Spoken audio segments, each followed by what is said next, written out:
article is actually not going to make any difference in terms of what these are articles for. So the translations are not actually important if you're only looking at translation of those articles.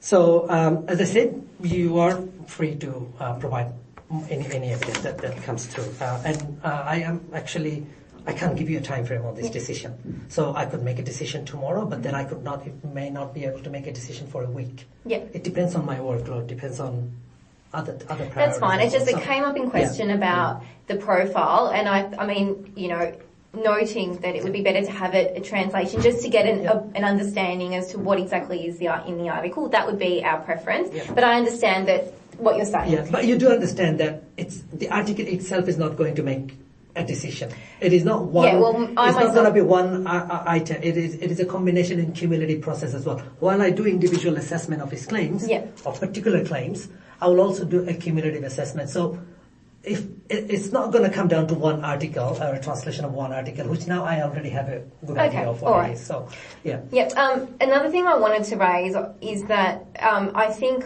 what Abu Bakr is trying to get across is that the situation worsened after 2015.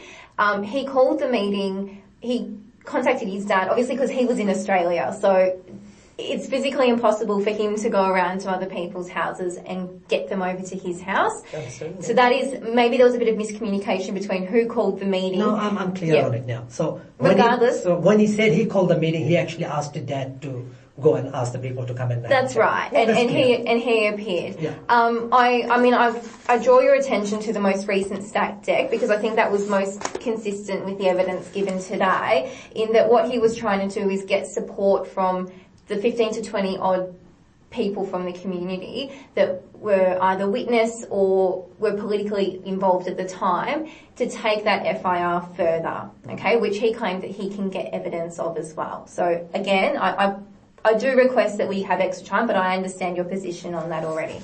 My position on asking for more evidence is it's when they fill out an application, the protection visa application has a very big spiel on you need to provide all the details and all the evidences with this application because you may or may not be given opportunity to provide further information if you just read through the first part of the project. So it is always the case that after waiting for a year and a half that the clients say, oh, if you want, I can give you more evidence. Well, it's not about if I want. It is not my claim. It is your claim.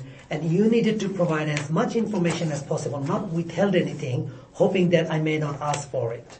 So, yes, there are things that I will specifically ask for if I'm not clear enough, which I asked you about the headlines of the newspaper articles, and that's all I needed about it.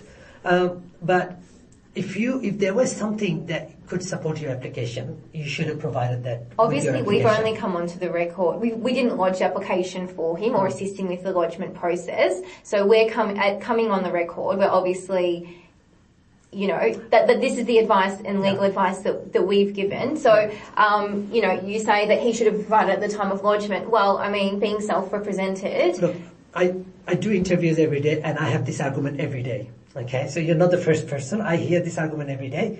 It looks like you also did an FOI request and looks like you've also provided submission, 3 submissions just before the interview. Something that we don't prefer, but anyway, we've dealt with it. So I don't think there is any other scope for any further time. Okay. So the opportunity has been given enough. Okay. All right. So if there is, I am still going. Okay. Yeah.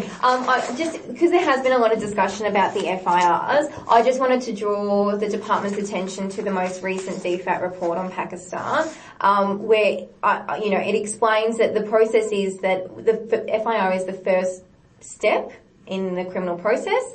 Then the police have 14 days to investigate the cases after a magistrate's approval, but in practice it can take longer. But what I really wanted to draw your attention to is police are exclusively, and I'm reading from the report here now, responsible for investigations and consequently have a substantial influence on the outcome of individual cases. Now, the people that we're talking about, being Pir Abid and Shafat Haider, are very well known in the community, not only politically, but spiritually as well. And they're actually quite wealthy, which has helped them in their political climb as well. More wealthy, my understanding, than the applicant's family. So what the point I'm trying to